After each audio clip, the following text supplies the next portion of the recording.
ध्रुव please. प्रिया ने उसे रोकने की कोशिश की थी, लेकिन ध्रुव ने उसके होठों पर अपनी उंगली रखकर उसे चुप करा दिया था। प्रिया और ध्रुव के बीच कुछ पल खामोशी में गुजर गए। दोनों की सांसों की धीमी आवाज ने कमरे में एक अजीब सा सुर बिखेरा हुआ था।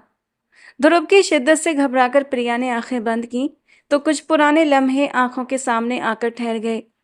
आई लव यू प्रिया, तुम्हारे बिना नहीं रह सकता मैं। अपनी गाड़ी से टेक लगाए काले कुर्ते पैजामे में वो दुनिया का सबसे हैंडसम लड़का लग रहा था। उसकी मर्दाना पर्सनालिटी और पारिवारिक शान शौकत उसके व्यक्तित्व का अहम हिस्सा थी। प्लीज ध्रुव राठौर, अगर तुम्हें लगता है कि तुम अपने पैसे और दौलत से मुझे बेवकूफ बना सकते हो या फिर बस टाइम पास करना चाहते हो तो मुझसे दूर रहो। यूनिवर्सिटी की पार्किंग पार करते हुए जब ध्रुव ने उसे रोका था तो प्रिया ने भी तड़क कर जवाब दिया। प्रिया के जवाब पर ध्रुव उसके सामने आकर खड़ा हुआ। और क्यों लगता है आपको? ऐसा क्यों लगता है कि मैं आपको बेवकूफ बनाना चाहता हूँ? क्या आप इतनी सीधी हैं कि मेरे कहने से बन जाएंगी? आंखों में गहराई लिए वो प्रिया के वजूद का जायजा ले रहा था, जो गुस्से से लाल हो चुकी थी। मैं बिल्कुल भी बेवकूफ नहीं हूँ, लेकिन आप जैसे मर्द खुद को जरूरत से ज्यादा अक्लमंद समझते हैं। बाप की दौलत का नशा है, जिस दिन उतरेगा ना उस दिन पता चल जाएगा कि कितने पानी में हैं आप। प्रिया ने उसकी इज्जत की धज्जियां उड़ाते हुए उसे क्रॉस करने की कोशिश की, लेकिन ये बात ध्रुव राठौर की आत्मा को चुभ गई थी। बाप की दौलत का नशा नहीं है, हमारे खून पसीने की कमाई है। खेती करने वाले लोग हैं हम, मोहब्बत करते हैं, अपनी जमीन से और खून की तरह पसीना बहाकर अपनी फसलें खड़ी करते हैं।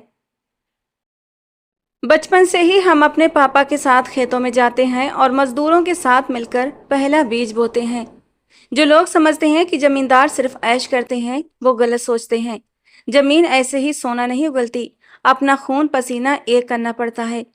ध्रुव ने हर शब्द चबा चबा कर बोला तो प्रिया के चेहरे पर तंजिया मुस्कान आ गई। खून पसीना आप नहीं बहाते, आपके मजदूर बहाते हैं। आप तो बस उनका खून पीते होंगे। आपके गांव वाले आपके खिलौने हो सकते हैं, लेकिन मैं नहीं बन सकती। अच्छी तरह जानती हूँ अच्छी तरह जानती हूँ मैं कि 4 दिन की दिल्लगी के बाद आप जैसे लोग औरतों के साथ क्या करते हैं। आप जैसे अमीर बिगड़े जमींदार औरत को पैर की जूती के अलावा कुछ भी नहीं समझते। गर्दन झटकते हुए प्रिया ने आगे का रास्ता तय किया और पीछे खड़ा ध्रुव राठौर तीखी नजरों से उसे देखता रह गया। यूनिवर्सिटी में जूनियर बैच में आई ये लड़की पहली ही नजर में उसे घायल कर गई थी, लेकिन अब हर मुलाकात में वो अपने लफ्जों से ध्रुव को जख्मी कर रही थी। ध्रुव के दोस्त जो पीछे खड़े थे उसकी बेइज्जती पर खुलकर हंस रहे थे, जबकि प्रिया तेजी से अपनी गाड़ी के पास पहुंची और गाड़ी खोलने से पहले एक नज़र पलट कर ध्रुव राठौर को देखा। बेशक वो एक शानदार पर्सनालिटी का मालिक था, लेकिन प्रिया को ऐसे लोगों से डर लगता था। उसने ध्रुव के सामने खुद को मजबूत दिखाया था, लेकिन सच्चाई ये थी कि उसे ऐसे लंबे चौड़े जमींदार टाइप लोगों से डर लगता था। उसने सुन रखा था कि जमींदार बहुत जालिम होते हैं और औरतों के साथ उनका बर्ताव अच्छा नहीं होता। उनके साथ जुल्म करते हैं, उन पर अपनी हुकूमत चलाकर खुद को मर्द साबित करते हैं। इसीलिए वो अपनी जिंदगी में ध्रुव राठौर को कोई जगह नहीं देना चाहती थी। अपने ख्यालों को झटकते हुए उसने गाड़ी में बैठकर वापसी का सफर तय किया था। घर पहुंचकर फ्रेश होने के बाद वो फौरन सोने चली गई और जब शाम को उसकी नींद खुली तो उसकी मम्मी उसके सिरहाने खड़ी थीं और तीखी नजरों से उसे घूर रही थीं।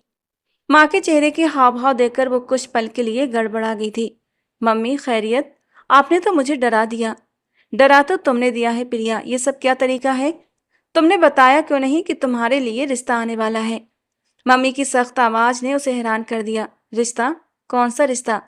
प्रिया, हमने तुम्हें हर तरह की आज़ादी दी है, लेकिन इसका मतलब ये नहीं कि तुम घर किसी को भी बुला लो और हमें बताना भी जरूरी न समझो। अगर पहले बता देती तो हम थोड़ी जानकारी ले लेते।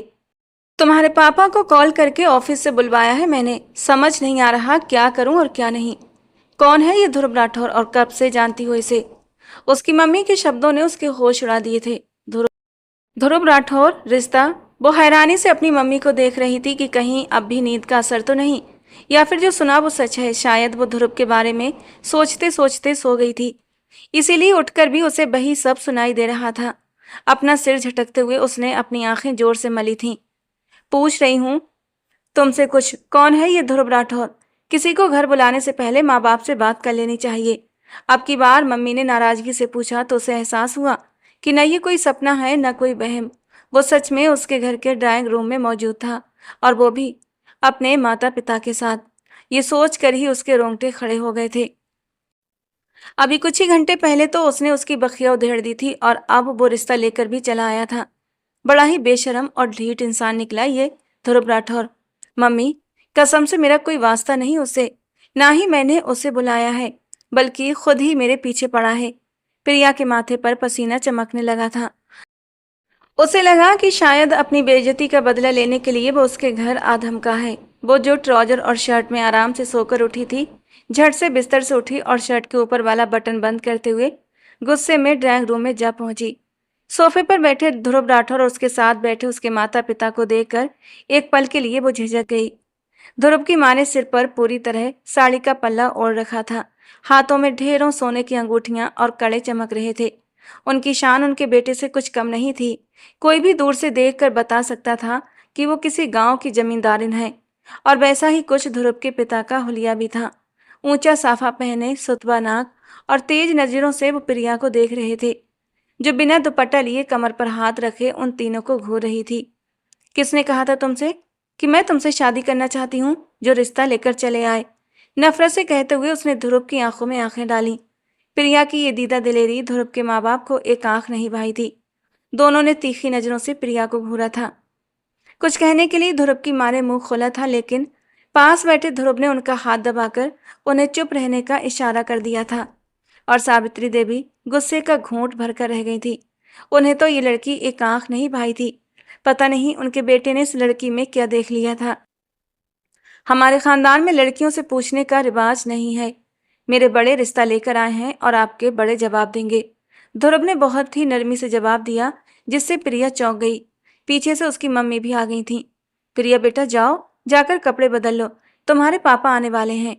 बेटी का हाथ पकड़कर उन्होंने उसे जबरदस्ती ड्राइंग रूम से बाहर खींच कर ले आई थी।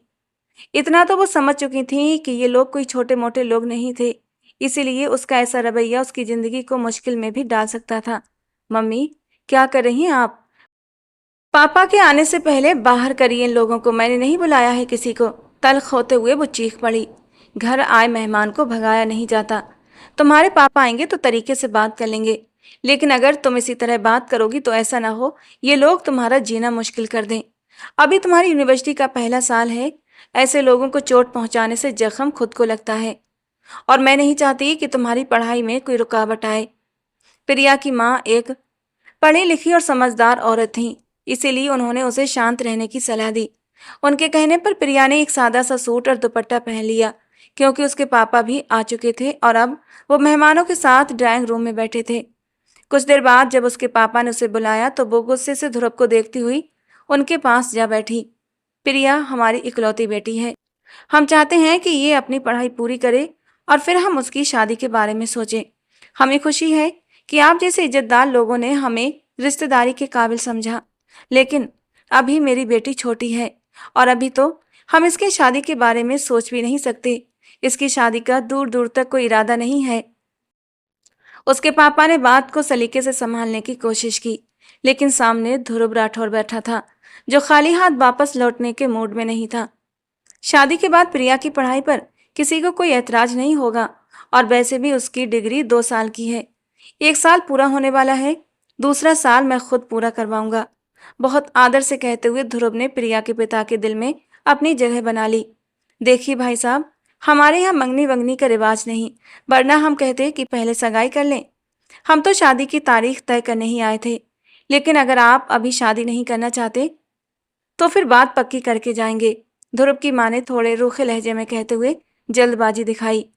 हमें सोचने की मोहलत तो दीजिए बहन, बाकी भगवान की मर्जी से जो होगा बच्चों के हक में भला ही होगा।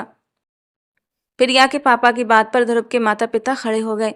ठीक है, फिर 2 दिन के अंदर हमें जवाब चाहिए, क्योंकि उसके बाद हमें गांव वापस लौटना है। उनके जाने के बाद प्रिया के माता पिता परेशान से बैठे थे, क्योंकि प्रिया का कोई भी झुकाव ध्रुव की तरफ नहीं था। लेकिन ध्रुव के अंदाज बता रहे थे कि वो पीछे हटने वालों में से नहीं था। बहुत अमीर और रुतबेदार लोग हैं, ऊंची पहुंच रखते हैं। मुझे डर है कि हमारे इनकार की वजह से कहीं ये हमारे दुश्मन न बन जाएं। प्रिया के पिता को चिंता खाई जा रही थी लेकिन प्रिया ने साफ इनकार कर दिया था कि वो ये शादी नहीं करना चाहती। अगले 2 दिन यूनिवर्सिटी की छुट्टी थी, इसलिए वो पूरा समय घर पर ही रही। और फिर 2 दिन बाद प्रिया के पिता सुरेश साहब ने फोन करके इस रिश्ते से मना कर दिया था। तीसरे दिन जब सोमवार की सुबह प्रिया यूनिवर्सिटी पहुंची तो उसे पार्किंग एरिया में ही ध्रुव राठौर खड़ा नजर आया। लाल आंखों में बेचैनी लिए वो उसी का इंतजार कर रहा था। उसकी आंखों में रात भर जागने की थकावट साफ दिख रही थी। इनकार की वजह जान सकता हूँ? सीने पर हाथ बांधे वो शिकायती लहजे में पूछने लगा। जमींदार बहुत जालिम होते हैं, औरतों को अपने पैरों की जूती समझते हैं, और मैं एक आजाद ख्याल लड़की हूँ, अपनी जिंदगी को अपने उसूलों पर जीने वाली। मैं तुम जैसे जमींदारों की गुलाम बनकर नहीं जी सकती। बस यही एक वजह है मेरे पास, और यही वजह काफी है मेरे इनकार के लिए। दिल की बात जबान पर आई तो ध्रुव के माथे पर बल पड़ गए। मैं पढ़ा लिखा और समझदार हूँ, कोई अनपढ़ जमींदार नहीं जो तुम्हें पैरों की जूती बना दूं। मैं तुमसे प्यार करता हूँ, तुम्हें सर का ताज बनाकर रखूंगा। ध्रुव ने दिल ध्रुव ने टूटे लहजे में अपनी मोहब्बत का इजहार किया तो प्रिया चौंक गई। ध्रुव की आंखों में आंखें मिली तो उसके शब्दों की सच्चाई उसमें झलकती नजर आई। घबराकर प्रिया ने नजरें फेर ली। वादा करता हूँ प्रिया, सारी जिंदगी तुम्हें तकलीफ नहीं होने दूंगा, और अगर मुझसे कोई गलती हो जाए तो तुम्हें पूरा हक होगा कि तुम अपनी मोहब्बत को मुझ पर हराम कर दो। एक कदम प्रिया की ओर बढ़ाते हुए वो अपने जज्बात बयां कर रहा था। प्रिया उसके बढ़ते कदमों से घबराकर पीछे हटी। वादा करता हूं तुमसे, तुम्हारे अधिकारों में कभी कोई कमी नहीं होगी, और अगर कभी तुम्हें लगे कि मैंने तुम्हारे साथ ज्यादती की है तो सजा के तौर पर हमेशा के लिए मुझसे दूर हो जाना। यही एक सजा मुझे उम्र भर के लिए जिंदा लाश बना देगी। बात पूरी करते हुए ध्रुव की आंखों के कोने भीग गए थे।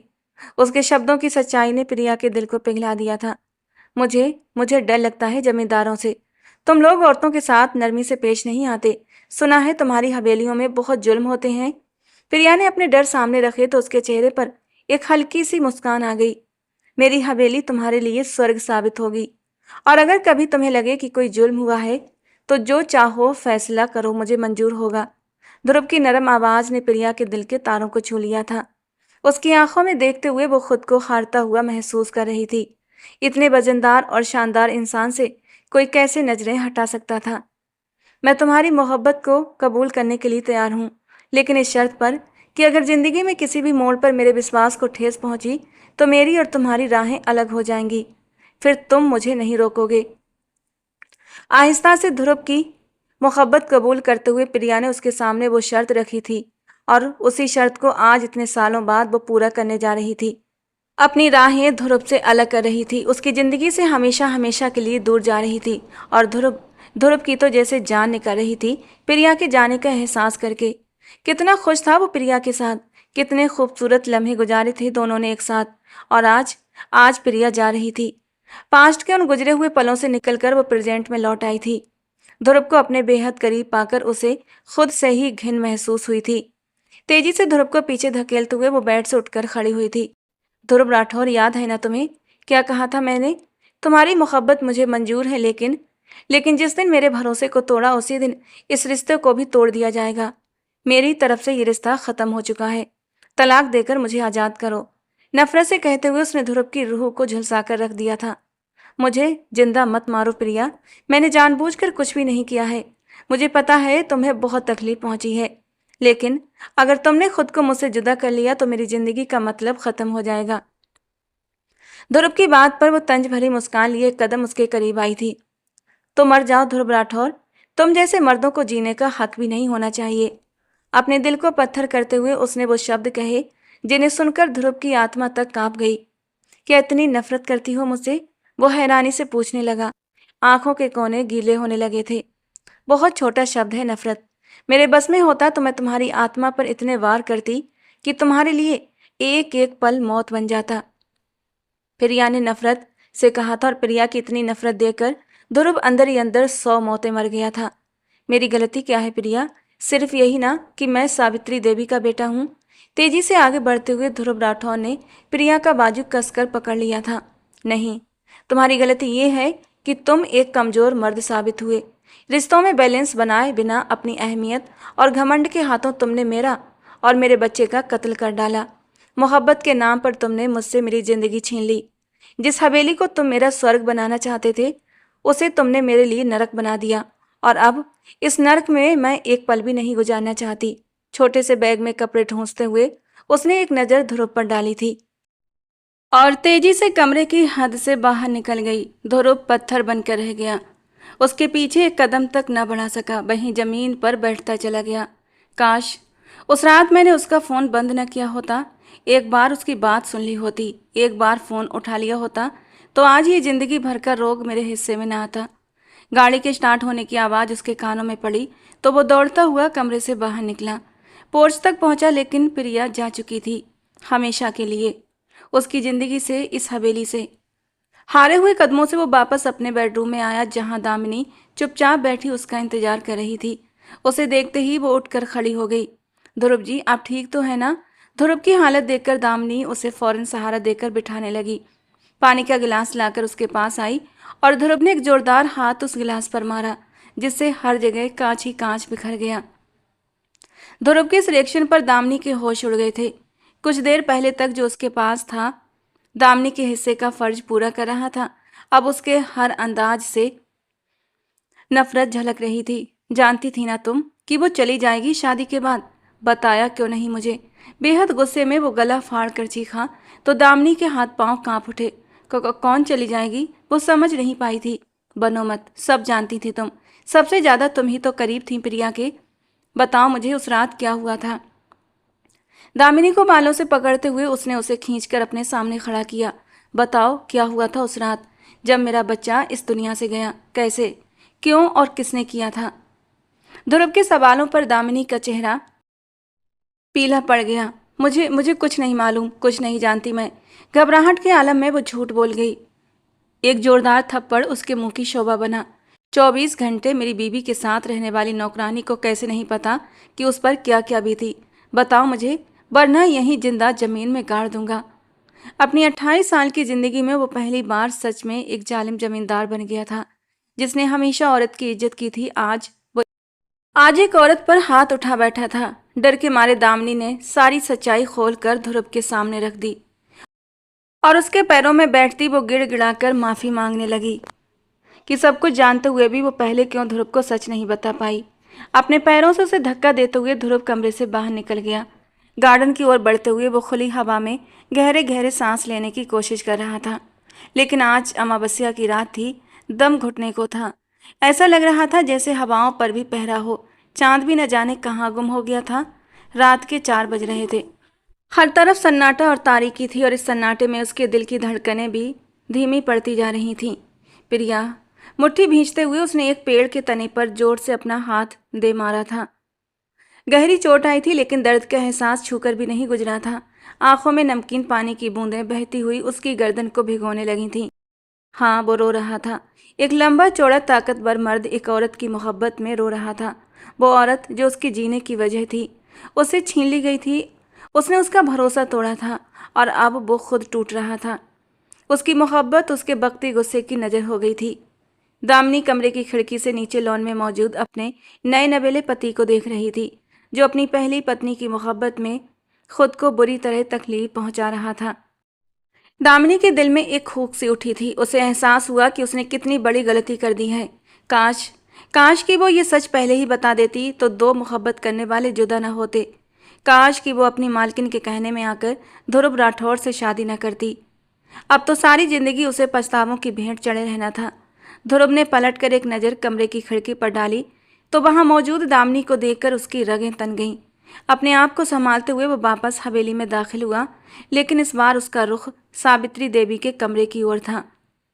बिस्तर पर लेटी सावित्री देवी पैरालाइज के असर में थीं और किसी भी काबिल नहीं रही थीं।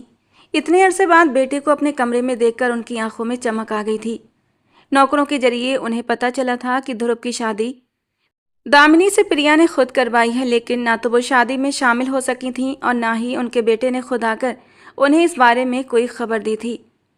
अब ध्रुव को देखकर बड़ी मुश्किल से अपना एक हाथ हिलाते हुए उन्होंने उसे पास आने का इशारा किया था। उनका इकलौता बेटा था, जो महीनों में कभी एक बार उनके कमरे का चक्कर लगा लिया करता था। धीरे धीरे चलते हुए ध्रुव उनके बिस्तर के करीब पहुंचा था, लेकिन पास जाकर नहीं बैठा। क्योंकि आपने मेरे साथ ऐसा। इकलौता बेटा था मैं आपका और आपने मुझसे सब कुछ छीन लिया। जानती थी ना आप कि प्रिया के बिना मैं अधूरा हूँ। उसकी मोहब्बत मेरे दिल में बसती है मामा, और उसे आप उखाड़ नहीं सकती थीं।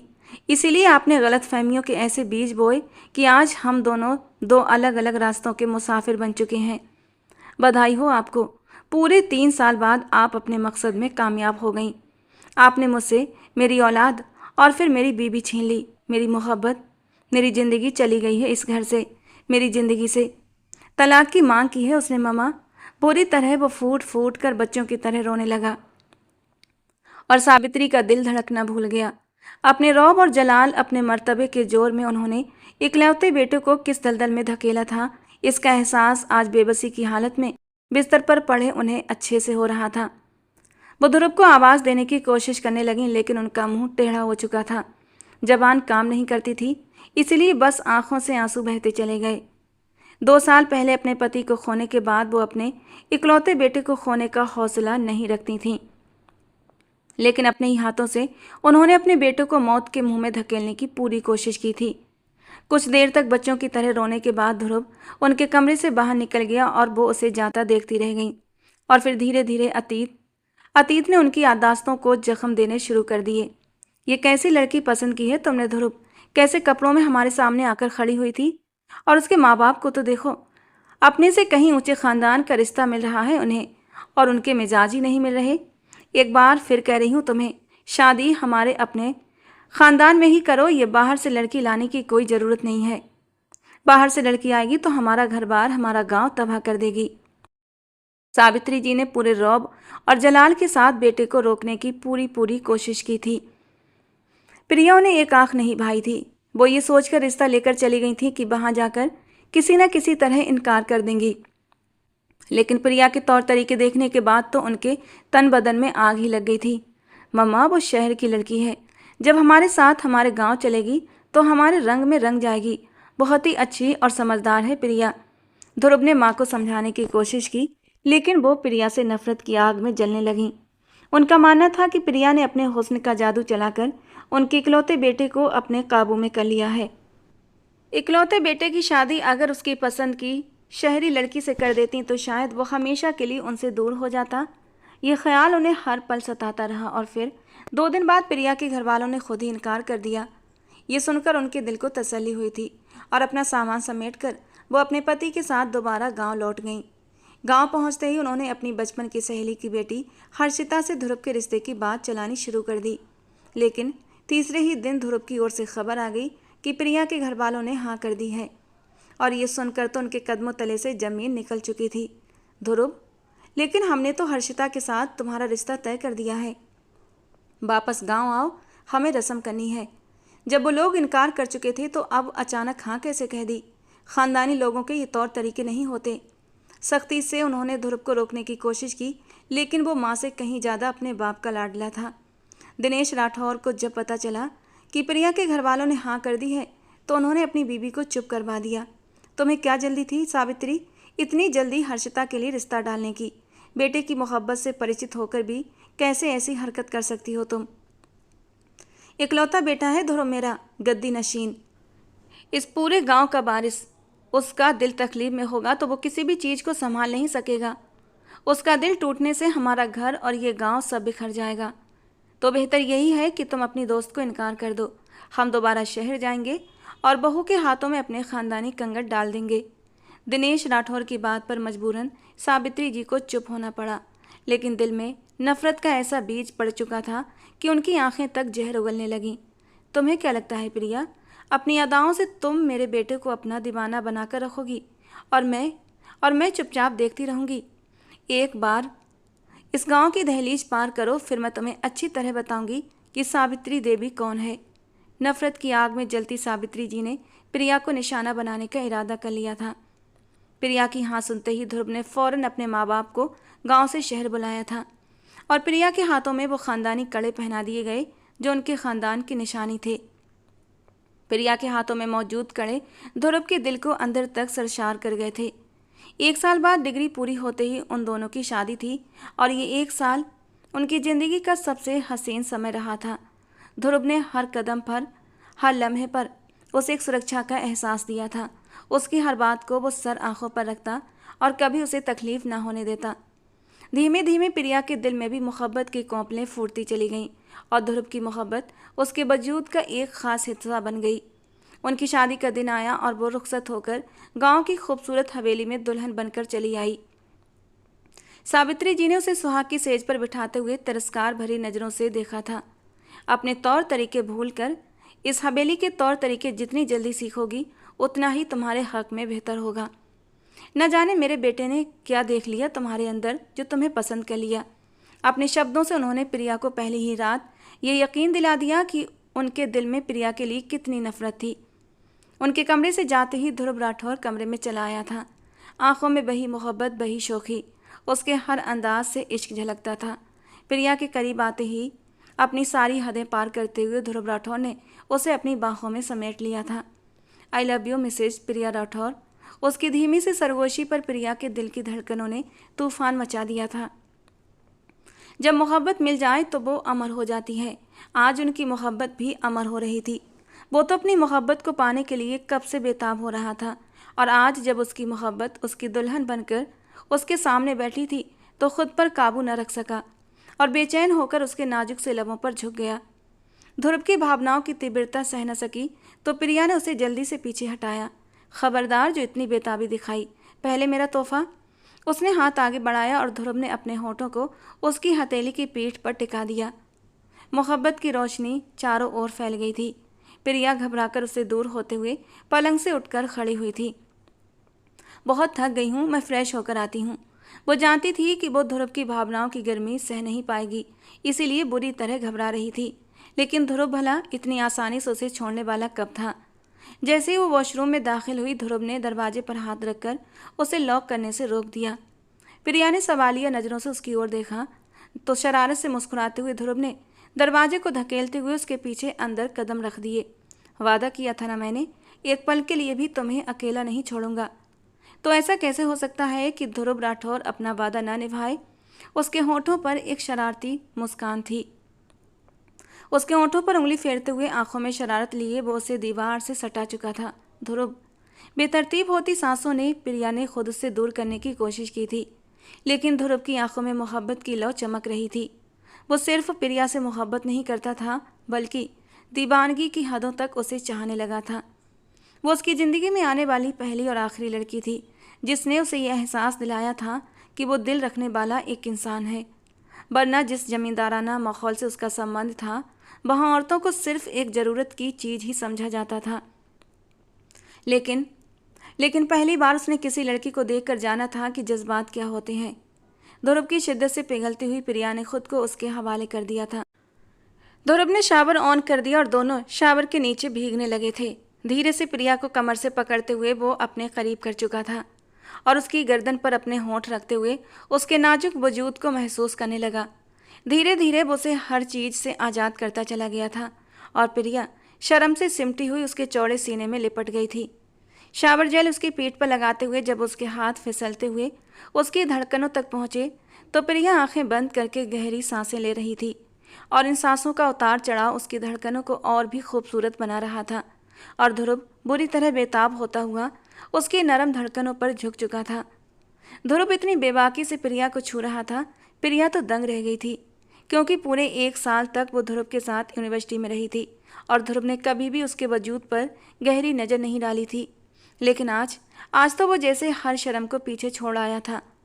अपनी बाहों में उठाकर वो प्रिया को अंदर रूम में लेकर आया था और फिर बेड पर बड़े ही आराम से लिटा दिया।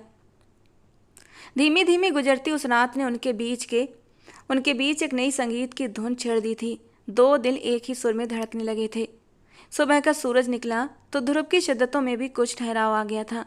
प्रिया थकान से चूर गहरी नींद में उसकी ही बाहों में सो रही थी। ध्रुव ने धीरे से उसे तकिए पर लिटा दिया और साइड टेबल की दराज खोलकर एक सिगरेट निकाल कर होठों में दबा ली।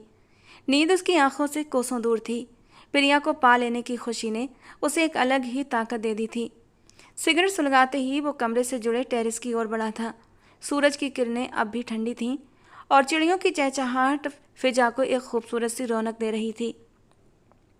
वो यूं ही रेलिंग पर हाथ टिकाए धीरे धीरे सिगरेट का धुआं हवा में उड़ाने लगा। दूर तक फैले हरे भरे खेत और बगीचे उसकी आंखों को ठंडक पहुंचा रहे थे। उसने गहरी सांस लेकर आंखें बंद की ही थीं कि मेहंदी लगे दो नाजुक हाथों ने उसकी कमर को अपने घेरे में ले लिया। उसने हैरानी से गर्दन मोड़ी तो पीछे उसकी दुनिया, उसकी प्रिया उसकी बाहों में समेटे खड़ी थी। सुबह हो गई आपकी? मुस्कुराते हुए उसने प्रिया के हाथों को अपने हाथों में लिया और उसे घुमाकर अपने सीने से लगा लिया। बिना कुछ कहे प्रिया ने उसका दिल अपने हाथ से छूते हुए उसकी धड़कनों को महसूस करना शुरू कर दिया। गांव है ये, माय स्वीट हार्ट, यहाँ ये सब खुलेआम नहीं चलता। धीरे से प्रिया को थामे वो उसे कमरे के अंदर लेकर आया और शीशे का दरवाजा बंद करके पर्दे गिरा दिए। उसकी बात पर प्रिया के होठों पर भी मुस्कान ठहर गई। बहुत डर है आपको अपने लोगों का? प्रिया ने उसकी नाक खींचकर पूछा तो वो जोर से हंस पड़ा। अपने लोगों का डर नहीं है, आपकी इज्जत की फिक्र है। आप सिर्फ ध्रुव राठौर की पत्नी नहीं हैं, बल्कि इस पूरे गांव की मालकिन भी हैं। आपका रुतबा और आपकी हैसियत सबसे अलग है और इसीलिए आपको अपना मकाम समझना होगा। गांव में खुलेआम ये मर्द औरत एक दूसरे के करीब नहीं होते। यहाँ इज्जत और शर्म को सबसे ऊपर रखा जाता है। ध्रुव ने मोहब्बत से भरे लहजे में उसे समझाया था। तो क्या इज्जत को मोहब्बत से भी ऊपर का दर्जा हासिल है? हैरानी से पूछती प्रिया उसकी शर्ट के बटन छेड़ने लगी। हाँ बिल्कुल, मेरी मोहब्बत से ऊपर आपकी इज्जत है और आपकी इज्जत मेरे लिए सबसे अहम है। घमंड से नहीं बल्कि गौरव से कहे गए उसके अल्फाजों ने एक बार फिर प्रिया का दिल घायल कर दिया था। यही अंदाज, यही बातें तो प्रिया को उसकी ओर खींच लेती थीं। वो सबसे अलग था, सबसे जुदा। उसकी नज़रों में वो जज्बात थे जो एकदम पवित्र होते थे। उसने मोहब्बत को महरम बनाकर उसे अपने करीब कर लिया था। दूसरे लड़कों की तरह उसने मोहब्बत को खेल नहीं समझा था। तभी तो आज प्रिया उसके पहलू में उसकी जीवन संगनी बनकर बैठी थी। दरवाजे पर हुई दस्तक ने उनके बीच के इन हसीन लम्हों का जादू तोड़ दिया था। ध्रुव ने उससे थोड़ा फासला बनाया और प्रिया ने उठकर दरवाजे का लॉक खोला। सामने ही सावित्री जी खड़ी थीं और उनके पीछे एक बेहद खूबसूरत 15 साल की लड़की। शोलों सी जलती निगाहों से सावित्री ने प्रिया को देखा, जिसके भीगे बाल उनकी निगाहों का केंद्र बने हुए थे। ये दामिनी है प्रिया, तुम्हारी नौकरानी। तुम्हारे छोटे बड़े सब काम आज से यही करेगी। ध्रुव की गैर मौजूदगी में ये हर वक्त तुम्हारे कमरे में रहेगी और उसकी मौजूदगी में कमरे के बाहर। सावित्री की बात सुनकर प्रिया को कुछ अजीब सा लगा। उसे आदत नहीं थी अपना काम किसी और से करवाने की, और फिर 24 घंटे नौकरानी को सिर पर सवार रखना प्रिया के लिए और भी मुश्किल था। उसने शहर की आज़ाद जिंदगी गुजारी थी, इसलिए वो बिना कुछ सोचे समझे ही सावित्री देवी के सामने बोल पड़ी। मैं अपना काम खुद कर सकती हूँ, मुझे किसी नौकरानी की ज़रूरत नहीं है। मैं कंफर्टेबल भी नहीं रहूँगी। प्रिया की बात पर सावित्री देवी का चेहरा गुस्से से लाल पड़ गया था। ध्रुव, अपनी बीवी को समझा लो कि इस घर की और इस खानदान की बड़ी मैं हूँ। इस पूरे गांव और हवेली की मालकिन हूँ मैं। यहाँ मेरा हुक्म चलता है। मेरे सामने आइंदा इस तरह के जवाब मत देना। सावित्री देवी के रौबदार लहजे ने प्रिया को न सिर्फ हैरान किया बल्कि वो घबरा भी गई थी। ससुराल में पहले ही दिन सास ने किसी तरह की भिड़ंत वो नहीं चाहती थी। ममा, आप बिल्कुल भी परेशान मत हों, वो अभी नई है, यहाँ के तौर तरीके समझ जाएगी। ध्रुव ने अपने तरीके से माँ को संभालने की कोशिश की। बेटे की बात सुनकर सावित्री देवी वापस जाने के लिए मुड़ी तो फिर एक बार उनकी नज़रें प्रिया के खूबसूरत सजीले रूप पर ठहर गईं। और हाँ, अपनी बीवी को बता दो कि हमारे यहाँ सुबह 7 बजे सब एक साथ नाश्ता करते हैं और उसके बाद हवेली की औरतों को अपनी जिम्मेदारियाँ निभानी होती हैं। घरदारी नहीं, लेकिन गांव के बहुत सारे मसले होते हैं जिन्हें इस खानदान की औरतें देखती हैं। अब जब ये यहाँ आ ही गई है तो जितनी जल्दी हो सके सब कुछ सीख ले, इसी में इसकी भलाई है। शहर की औरतों की तरह यहाँ 10-11 बजे तक अपने कमरे से बाहर निकलने की गलती ना करे। सावित्री देवी तिरस्कार से आखिरी नज़र प्रिया पर डालती हुई कमरे से बाहर निकल गई थी और प्रिया को बहुत अच्छे से अंदाज़ा हो गया था कि आने वाले दिनों में उसके लिए कैसी मुश्किलें खड़ी होने वाली हैं। बीबी जी, मैं कमरे के बाहर ही खड़ी हूँ, आपको जैसे ही ज़रूरत हो आवाज़ दे दीजिएगा। 15 साल की नीली आंखों वाली दामिनी ने बेहद सम्मान से कहा और तुरंत बाहर चली गई और प्रिया चुपचाप उसे जाते हुए देखती रह गई। ध्रुव प्लीज़, एक 14-15 साल की बच्ची है दामिनी, मैं उससे अपने काम कैसे करवा सकती हूँ? ये उसकी पढ़ाई लिखाई की उम्र है। प्रिया को दामिनी के लिए बेहद अफसोस हो रहा था। प्रिया, गांव की सारी लड़कियां इसी उम्र से हवेली में नौकरानी बनती हैं और जो हवेली में नहीं आती वो अपने मर्दों का हाथ बटाती हैं। यहाँ स्कूल नहीं है, इसीलिए बस गांव में एक मास्टर जी हैं जो लड़कियों को थोड़ा बहुत पढ़ा दिया करते हैं। ध्रुव की बात सुनकर प्रिया की आंखें हैरानी से खुल गईं। गांव में स्कूल नहीं है? क्यों ध्रुव? तुम पढ़े लिखे हो, समझदार हो, एक जागरूक इंसान हो, तुमने अब तक अपने गांव में एक भी स्कूल क्यों नहीं बनवाया? क्या तुम्हें नहीं लगता कि लड़कियों को भी शिक्षा मिलनी चाहिए? प्रिया तुरंत ही उससे उलझ बैठी। हाँ मेरी जान, मुझे लगता है ऐसा, और अब जब तुम आ गई हो तो हम दोनों मिलकर काम करेंगे। गांव की लड़कियों के लिए स्कूल भी होगा और उनकी सेहत की सुविधाओं के लिए भी जल्द ही मैं एक अस्पताल के लिए भी काम शुरू करूंगा। अभी मैं फ्रेश होकर नीचे जा रहा हूँ, तुम भी जल्दी से आ जाना, नाश्ते का टाइम हो गया है। थोड़ा बहुत भी लेट हुई तो फिर मम्मा ने हंगामा खड़ा कर देना है। मेरी खातिर मम्मा के मिजाज को बर्दाश्त कर लो, वो गांव की मालकिन है और ये रौब उनकी पर्सनालिटी का एक हिस्सा है। मोहब्बत से कहते हुए ध्रुव राठौर ने प्रिया के माथे को चूमकर फ्रेश होने के लिए बाथरूम का रुख किया था और प्रिया अलमारी से अपने कपड़े निकालकर ज्वेलरी मैच करने लगी। शादी के बाद का पहला दिन था, वो बहुत खुश थी। थोड़ी ही देर बाद ध्रुव फ्रेश होकर नीचे चला गया तो वो भी तैयार होने के लिए आईने के आगे खड़ी हो गई। ध्रुव के कमरे से निकलते ही दामिनी उसकी इजाज़त लेकर अंदर आ गई थी और अब हाथ बांधे नौकरानी की तरह उसके पीछे खड़ी थी। सफ़ेद रंग का सूट जिस पर गुलाबी धागे की कढ़ाई की गई थी, गले में मोतियों की माला डालकर और दुपट्टा हाथों में सलीके से पकड़े हुए वो आखिरी बार आईने में खुद को देखती दामिनी की तरफ मुड़ी थी। कैसी लग रही हूँ मैं? बेहद प्यार से उसने दामिनी से पूछा था। दामिनी मुस्कुराकर बस हाँ में सर हिलाकर रह गई थी।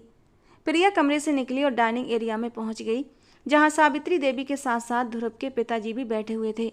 उनके सामने ही एक कुर्सी पर ध्रुव बैठा था और आसपास नौकर खड़े थे। जैसे ही सावित्री देवी की नज़र प्रिया पर पड़ी, उन्होंने सीने पर हाथ रख लिया। पागल तो नहीं हो गई हो बहू? हाय हाय, मेरा तो दिल ही मुंह को आ गया है तुम्हें इस तरह देखकर। कैसी औरत हो तुम! शादी के अगले दिन ही ये कैसा रंग पहन लिया। हमारे गांव में विधवा औरतें पहनती हैं ऐसे कपड़े। भगवान जिंदगी दे मेरे बेटे को, मेरे ध्रुव को। भगवान तुम्हें सदा सुहागन रखे। कोई लाल कोई हरा रंग का जोड़ा नहीं था जो ये सफ़ेद रंग पहनकर मातम मनाती मेरे मुंह के आगे आकर खड़ी हो गई हो। सावित्री देवी सीना पेटती हुई तूफान मचाकर बैठ चुकी थीं और प्रिया के तो होश उड़ गए थे। उसने तो ये सोचा भी नहीं था कि उसके सफ़ेद रंग के खूबसूरत कपड़े पर इतना हंगामा हो जाएगा। इस रंग में क्या प्रॉब्लम है मम्मी जी? बेहद खूबसूरत और पवित्रता की निशानी है ये रंग। प्रिया बिना सोचे समझे एक बार फिर सावित्री देवी को जवाब देने की गलती कर बैठी थी। प्रिया प्लीज जाओ और चेंज करो, नरमी और विनम्रता से कहते हुए ध्रुव ने आंखों ही आंखों में इशारा किया कि वो कमरे में चली जाए। नहीं ध्रुव, जानना चाहती हूँ कि मैं इस रंग में क्या बुराई है। अगर हम गलत बातों को बढ़ावा देंगे तो फिर गांव के अनपढ़ और मासूम लोग क्या सीखेंगे? सफ़ेद रंग विधवापन की निशानी नहीं है, बल्कि ये पवित्रता की पहचान है। प्रिया अपनी आदत के मुताबिक अपनी बात पर अड़ी रही। प्रिया, इस बारे में हम बाद में बात कर सकते हैं, अभी जाओ यहाँ से प्लीज़, गो एंड चेंज। अपने माँ बाप के चेहरे के भाव देखते हुए ध्रुव ने इस बार लहजे को थोड़ा सख्त किया तो प्रिया चुपचाप कमरे की ओर लौट गई। दामिनी भी उसके पीछे पीछे कमरे तक गई थी। बिस्तर पर बैठते ही प्रिया ने अपनी मोतियों की माला को खींचकर दूर फेंक दिया था। सारी मोतियाँ टूट कर यहाँ से वहाँ बिखर गई थीं। बीबी जी, नाराज मत होइए, दरअसल गांव में विधवा औरतें ही सफ़ेद रंग पहनती हैं और आपकी तो कल ही शादी हुई है, इसी वजह से बड़ी मालकिन ने नाराज़गी जाहिर की है। आप कोई दूसरा रंग पहन लीजिए। दामिनी ने अपनी समझ के अनुसार उसे समझाने की कोशिश की थी। प्रिया ने गुस्से से दामिनी को देखा तो वो डर से कांप गई, जल्दी से एक कदम पीछे हो गई। दुपट्टा उतारकर प्रिया ने उसे भी बेड पर फेंक दिया और हाथों में पहनी चूड़ियों को खींच खींच कर तोड़ने लगी।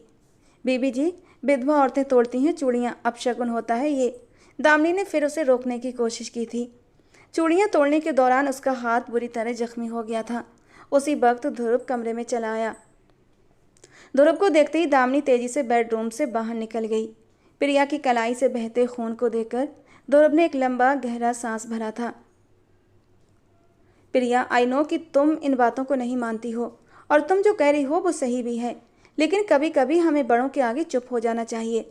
मामा बड़ी हैं इस घर की और हमारी परंपराओं को आगे बढ़ाने वाली भी वही हैं। अगर वो तुम्हें कुछ कहें, सही या गलत कह रही हैं, तो तुम सुन लो, चाहे वो तुम्हें ठीक न लगे। मोहब्बत से प्रिया के जख्म पर अपने अंगूठे से दबाव बनाते हुए ध्रुव ने उसे समझाने की कोशिश की थी। प्रिया की आंखों से आंसू बह निकले। और किस किस बात पर समझौता करना होगा मुझे, ये भी अभी अभी बता दो।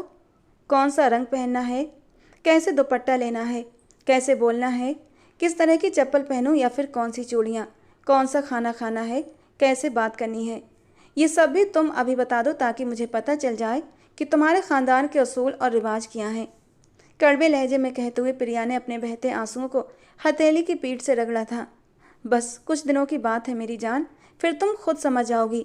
थोड़ा सा अपने आप को फ्लेक्सिबल करो, हालात के हिसाब से एडजस्ट करने की कोशिश करोगी तो सब ठीक हो जाएगा। मेरी मोहब्बत में तुम कहीं कोई कमी नहीं पाओगी प्रिया। बस मेरी माँ के साथ थोड़ा सा गुजारा कर लो। मैं इकलौता बेटा हूँ उनका, उनकी उम्मीदों का केंद्र हूँ।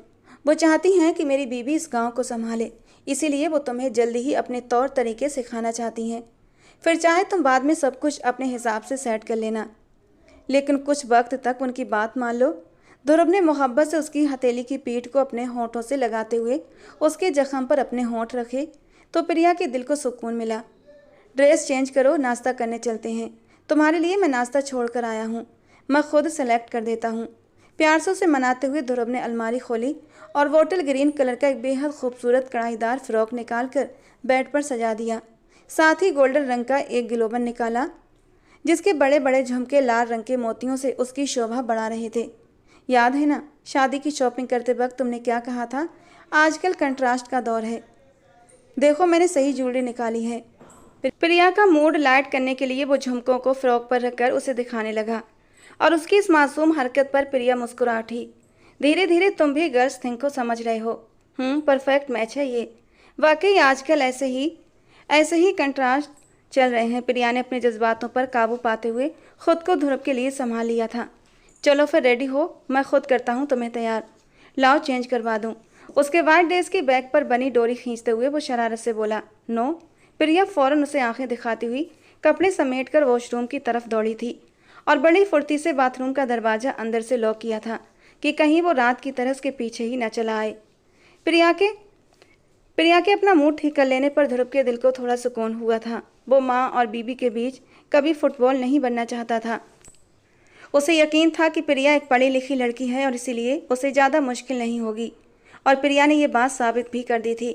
बेड पर बैठे वो बेचैनी से प्रिया का इंतजार कर रहा था जब वॉशरूम का दरवाज़ा खुला और वो बाहर आई और ध्रुव की नज़रें उसके चेहरे से हटना ही भूल गईं। उस रंग ने उसकी खूबसूरती को चार चांद लगा दिए थे। धीमे धीमे कदम उठाता वो प्रिया के करीब आया, जो स्वाभाविक रूप से अपने आप में ही शर्मा गई थी। अब तो ज्यादती कर रही हो तुम मेरे साथ। ऐसे तो मेरा दिल चाहेगा कि सूरज फिर से डूब जाए, रात का अंधेरा फैल जाए और मैं कमरे का दरवाज़ा लॉक करके तुम्हारे इस नाजुक और खूबसूरत से वजूद में फिर से डूब जाऊं। कहते कहते ध्रुव राठौर ने अपने होंठ उसकी गर्दन पर रख दिए। ध्रुव, अभी तो भूख लग रही थी आपको। शर्माकर पीछे हटते हुए प्रिया ने गहनों का डिब्बा उठा लिया। ध्रुव ने उसके हाथ से डिब्बा लेकर खुद अपने हाथों से उसके गले में हार पहनाया, फिर झुमके भी पहनाए और फिर उसके बालों को अपने हाथों से ब्रश भी किया। ड्रेसिंग टेबल से टेक लगाए उसे दीवाना होकर देखता रहा। लिपस्टिक चेंज करूं? प्रिया ने वाइट ड्रेस के हिसाब से लाइट शेड लगाया था, इसलिए सवालिया निगाहों से पूछा। रेड अच्छी लगेगी, ध्रुव ने सुझाव देते हुए मेकअप बॉक्स से रेड कलर की लिपस्टिक ढूंढ निकाली। प्रिया ने टिश्यू पेपर उठाया ताकि पुरानी लिपस्टिक हटा सके, लेकिन ध्रुव ने झट से उसके हाथों से टिश्यू छीन लिया। क्या कर रही हो? नज़दीक आते हुए वो खुमार भरे लहजे में बोला। ये लिपस्टिक हटाऊंगी तभी तो रेड लगाऊंगी ना, मासूमियत से कहती प्रिया ने फिर से टिश्यू लेने की कोशिश की। इसे हटाने के और भी कई तरीके हैं, तुम्हें ये टिश्यू ही मिला। रोमांटिक अंदाज में जब वो उसके करीब हुआ तो प्रिया एक पल में उसकी बात का मतलब समझ गई थी। पीछे हटते हुए बोली, शट अप ध्रुव। उसका चेहरा गुलनार हो गया था और ध्रुव का ठहाका गूंज उठा। जाने मन, हक रखते हैं हम तुम पर। ध्रुव ने कसकर उसकी कमर को अपनी बाहों में भर लिया। ध्रुव, अगर कोई बदतमीजी की ना तो मैं तुम्हारे सफ़ेद कुर्ते से अपने होंठ साफ कर दूंगी। प्रिया ने आईब्रो चढ़ाते हुए धमकी दी तो ध्रुव की हंसी और बढ़ गई। ये धमकी नहीं, मोहब्बत लग रही है।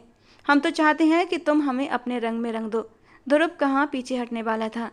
इससे पहले कि वो अपने कहे को पूरा करता, कमरे के दरवाजे पर नॉक हुई और साथ ही दामिनी की आवाज़ आई, जो अंदर आने की इजाज़त मांग रही थी। ध्रुव तुरंत पीछे हटते हुए अपने बालों में हाथ फेरने लगा। प्रिया ने शरारत से मुस्कुराकर उसे देखा। उसकी नाकामी पर उसे बहुत खुशी हुई। जल्दी से टिश्यू से पुरानी लिपस्टिक साफ करते हुए उसने रेड शेड लगाना शुरू कर दिया और तभी दामिनी अंदर आ गई। बड़ी मालकिन कह रही हैं कि जल्दी ही गांव की औरतें छोटी मालकिन से मिलने के लिए आने वाली हैं, इसीलिए वो अच्छे से तैयार हो जाएं और ये जेवर भी पहन लें। हाथ में पकड़े डिब्बे दामिनी ने ड्रेसिंग टेबल पर रखे और हैरत से अपनी नई मालकिन को देखने लगी, जो इस लिबास में पहले से कहीं ज़्यादा खूबसूरत लग रही थी। काश मेरी ज़िंदगी में भी कभी ऐसी बहार आ जाए। एक नज़र दामिनी ने ध्रुव की रौबदार पर्सनालिटी पर जा डाली और उसके दिल में एक हुक सी उठी। उस जैसी किसानों की बेटियों की किस्मत में कहाँ इतनी शान शौकत होती है कि वो किसी हवेली में मालकिन बनकर रहें, लेकिन दामिनी हमेशा से ऐसे ही ख्वाब सजाती थी। और आज उस खूबसूरत जोड़े में खड़ी अपनी मालकिन को देखकर उसके दिल में फिर से ये हसरत जागी थी। ध्रुव के कहने पर प्रिया ने वो एक्स्ट्रा सोने के जेवर भी पहन लिए थे, जिन्हें पहनकर वो खुद को कोई अजूबा समझ रही थी, क्योंकि अब वो हद से ज़्यादा गहनों में लदी हुई लग रही थी। लेकिन यहाँ का यही रिवाज था, इसलिए उसने सब कुछ पहना और फिर ध्रुव के साथ नीचे आ गई। दोनों ने साथ में नाश्ता किया और फिर ध्रुव गांव के दौरे पर निकल गया। उसे फसलों पर जाना था, जबकि प्रिया को सावित्री देवी ने बड़े से हॉल में बिठा दिया, जहां अब गांव की औरतें आ आकर अपनी हैसियत के मुताबिक नई मालकिन को शादी के तोहफे और उपहार दे रही थीं। दामिनी लगातार उसके साथ खड़ी रही और वो हैरानी से गांव की उस औरतों को देखती रही, जो उसे ऊंची पायदान पर बिठाकर उसके पैरों को छूने से भी नहीं हिचक रही थीं, जबकि ये सब प्रिया के लिए बिल्कुल भी नॉर्मल नहीं था। सारा दिन ऐसे ही सावित्री देवी के साथ चुपचाप कट गया और जब शाम हुई तो ध्रुव अपने कामों से फुर्सत पाकर हवेली लौट आया। उसके आते ही प्रिया की जिंदगी में जैसे फिर से रंग भर गए। ध्रुव राठौर की बाहों में खुद को सौंपते हुए उसने अपने सारे दिन की बातें उसे सुना डाली और ध्रुव बस मुस्कुराते हुए उसे सुनता चला गया। वो जानता था कि धीरे धीरे वो इस मुश्किल ज़िंदगी की आदी हो जाएगी। प्रिया उसी की बाहों में सो चुकी थी और वो बस उसकी सूरत को अपनी निगाहों से दिल में उतार रहा था। मोहब्बत अब उसके लिए पूरी कायनात बन चुकी थी और अब उसकी वही कायनात उससे छीन ली गई थी। उसकी आंखों के सामने उसकी दूसरी बीवी दामिनी मौजूद थी, जो डरी सहमी बिस्तर पर बैठी उसके कहर का इंतजार कर रही थी, क्योंकि उसने खुद सारी सच्चाई ध्रुव के सामने रख दी थी और अब उसे अच्छी तरह मालूम था कि उसका रिश्ता कुछ ही दिनों का मेहमान है। सिगरेट पर सिगरेट सुलगाते ध्रुव ने आंखें बंद कर पूरे कमरे को धुएं से भर दिया था। अतीत उसकी आंखों के सामने था और उसके दिल को जख्म पर जख्म दे रहा था, और आंखें खोलते ही उसका वर्तमान उसके सीने को छलनी कर रहा था। कैसे कर सकता था वो प्रिया के साथ ऐसा? कैसे उसने दामिनी से शादी कर ली? काश कि उस रात ने उसकी ज़िंदगी को इस कदर न बदला होता। कितनी हसीन ज़िंदगी थी प्रिया के साथ, और फिर उसकी खुशियों को किसी की नज़र लग गई। साहिब, ध्रुव साहिब, मुझे सज़ा दे दीजिए, जो चाहे सज़ा दे दीजिए, लेकिन खुद के साथ ऐसा मत कीजिए। जब कई घंटे ध्रुव ने ऐसे ही खामोशी में बिताए तो दामिनी सब कुछ हार कर उसके कदमों में आ बैठी। जान ले लीजिए मेरी, गला घोंट दीजिए मेरा, लेकिन खुद को यूं मत तड़पाइए। दामिनी ने उसके पैरों को मजबूती से पकड़कर अपने लिए सजा का चुनाव किया था। उसकी आवाज़ पर ध्रुव ने आंखें खोल कर बस एक नज़र उस पर डाली थी। तुम्हें क्या सजा दूं दामिनी? तुमसे ज़्यादा गुनहगार मैं हूँ। तुमने तो बस सच्चाई छिपाई थी, लेकिन मैंने उसकी उम्मीदों का कत्ल कर दिया, उसके भरोसे को तोड़कर अपनी मोहब्बत को उसकी नज़रों में गिरा दिया। क्या क्या न गुजरा उस पर, और मैं तो बेखबर रहा। सिगरेट को अशरे में मसल कर वो दोनों हाथों से अपना चेहरा ढांप कर बच्चों की तरह रोने लगा था। उसकी ये हालत दामिनी को तड़पा रही थी। पता है दामिनी, जिन्हें मोहब्बत बहुत आसानी से नसीब हो जाती है ना, उन्हें उसकी कदर करना नहीं आता। ध्रुव को बीते एक एक पल का पछतावा हो रहा था। प्रिया के साथ उसकी शादीशुदा ज़िंदगी की शुरुआत कितनी खूबसूरत हुई थी, उतनी ही ज़्यादा व्यस्त भी। लेकिन अपनी बिजी ज़िंदगी में भी वो प्रिया के लिए खुशियाँ ढूंढने से बाज नहीं आता था, और वो प्रिया की ज़िंदगी की सबसे बड़ी खुशी उसे देना चाहता था। इस गांव में एक स्कूल बनवाकर वो प्रिया की हर छोटी से छोटी ख्वाहिश को पूरा करना चाहता था।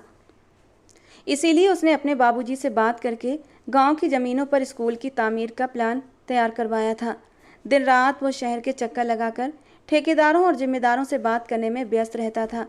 वहीं दूसरी तरफ सावित्री देवी की नफरत दिन ब दिन बढ़ती जा रही थी। वो प्रिया के खिलाफ कोई भी मौका हाथ से जाने नहीं देती थी। धीरे धीरे वो गांव की औरतों के सामने भी उसे जलील करने लगी थी। लेकिन ध्रुव के लिए प्रिया सब कुछ सहने लगी। कभी वो ध्रुव से कुछ कहने की कोशिश भी करती तो उसकी व्यस्तताओं की वजह से कह ना पाती कि वो किन मुश्किलों से गुजर रही है। वक्त का पहिया चलता रहा और उनकी शादी को पूरा 1 साल हो गया था। सावित्री देवी ने पोते की चाह को उसके सिर पर सवार कर दिया। दिन रात बस यही कहती कि उन्हें जल्द से जल्द पोता चाहिए ताकि गांव में उनका रुतबा और मजबूत हो सके, गांव वालों के सामने उनका सीना चौड़ा हो जाए। और प्रिया परेशान हो जाती। कई बार परेशानी में उसने ये बात ध्रुव से भी की थी और ये सुनकर वो मुस्कुरा दिया। औलाद तो मैं भी चाहता हूँ प्रिया, सर आंखों पर रखूँगा मैं अपनी औलाद को भी और उसकी माँ को भी। मोहब्बत भरे लहजे में कहता वो उसे चुप करा देता। शादी को 1.5 साल हुआ, लेकिन न ध्रुव की मोहब्बत में कमी आई न उसकी शिद्दत में। और फिर उन्हें पता चला कि अब उनकी ज़िंदगी मुकम्मल होने वाली है।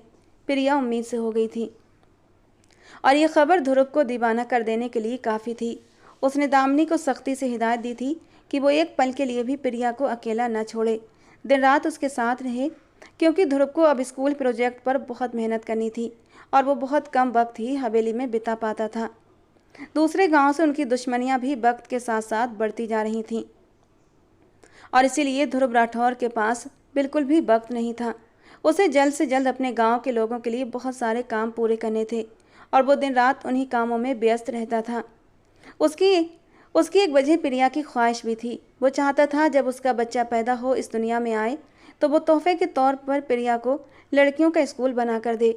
इसीलिए समय पर निर्माण कार्य पूरा करवाने के लिए वो सर तोड़ कोशिशें कर रहा था और इसी दौरान सावित्री देवी को वो सब करने का मौका मिल गया जिसका शायद किसी ने अंदाजा भी नहीं किया था। एक बड़ी सी काली गाड़ी हवेली के दरवाजे पर आकर रुकी थी और कड़क कॉटन का कुर्ता पैजामा पहने लंबा चौड़ा रौबदार व्यक्तित्व वाला विजय प्रताप हवेली के अंदर दाखिल हुआ था। उसे देखते ही सावित्री देवी खुशी से उसे गले लगा बैठी। उनके इकलौते भाई का बेटा विजय प्रताप, जो कुछ ही दिनों के लिए यूएस से छुट्टियां बिताने के लिए उनकी हवेली आया था और यहीं से उनकी ज़िंदगी में एक नया मोड़ शुरू होने जा रहा था। नेवी ब्लू कलर की खूबसूरत साड़ी में सामने से सीढ़ियाँ उतरती हुई लड़की को देखकर विजय प्रताप की आंखों में चमक पैदा हुई थी। हु इज़ शी बुआ जी? मुस्कुराते हुए उसने सावित्री देवी से सवाल किया था और सावित्री देवी ने एक नफरत भरी नज़र प्रिया पर डालते हुए विजय की ओर देखा था। ये वही है जिसके लिए मैंने तुम्हें यहाँ बुलाया है। मैं जानती हूँ तुम अपनी बुआ को मायूस नहीं करोगे। ध्रुव की बीवी है और मेरी खुशियों की दुश्मन। उसकी कोख से मुझे हमारे ख़ानदान का वारिस नहीं चाहिए, हरगिज़ भी नहीं। मुस्कुराते हुए धीमी सरगोशियों में उन्होंने विजय को अपने दिल का राज सौंप दिया था और विजय की मुस्कुराहट और भी गहरी हो गई थी। दोस्तों, ये कहानी का पहला भाग था। कहानी का दूसरा और अंतिम भाग कल इसी समय पर अपलोड किया जाएगा। और हाँ दोस्तों, कमेंट बॉक्स में अपनी राय ज़रूर देना कि कहानी की हैप्पी एंडिंग रखना है या फिर सैड एंड इमोशनल एंडिंग। अपनी राय ज़रूर देना। तो दोस्तों, मिलते हैं कल कहानी के दूसरे और अंतिम भाग के साथ। हमारे चैनल के साथ बने रहें।